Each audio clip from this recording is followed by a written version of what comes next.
L'histoire de l'atome est une saga captivante de découvertes et de théories qui s'étend sur des millénaires. Les philosophes grecs anciens, comme Démocrite, ont formulé les premières notions d'atome en suggérant que la matière était constituée de particules indivisibles.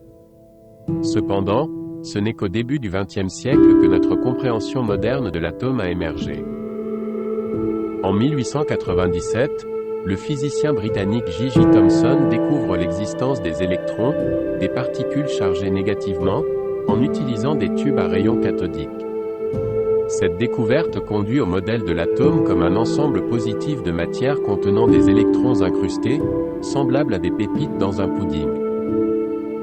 Ensuite, en 1911, le physicien néo-zélandais Ernest Rutherford réalise l'expérience de la feuille d'or, prouvant que l'atome a un noyau dense et chargé positivement à son centre, entouré d'électrons en orbite. Ce modèle planétaire de l'atome est développé par Niels Bohr en 1913, qui explique que les électrons se déplacent sur des orbites quantifiées et ne perdent ni ne gagnent d'énergie lorsqu'ils restent dans des orbites spécifiques. Plus tard, dans les années 1930, les physiciens tels que James Chadwick découvrent les neutrons, des particules neutres présentes dans le noyau atomique. Cette découverte clarifie la stabilité des noyaux atomiques et ouvre la voie à des avancées majeures en physique nucléaire.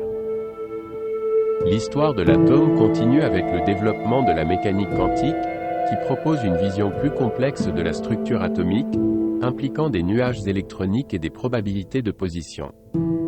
Ainsi, l'histoire de l'atome est une quête continue pour comprendre les composants fondamentaux de la matière et les lois qui gouvernent leur comportement, et elle reste au cœur de la recherche scientifique moderne.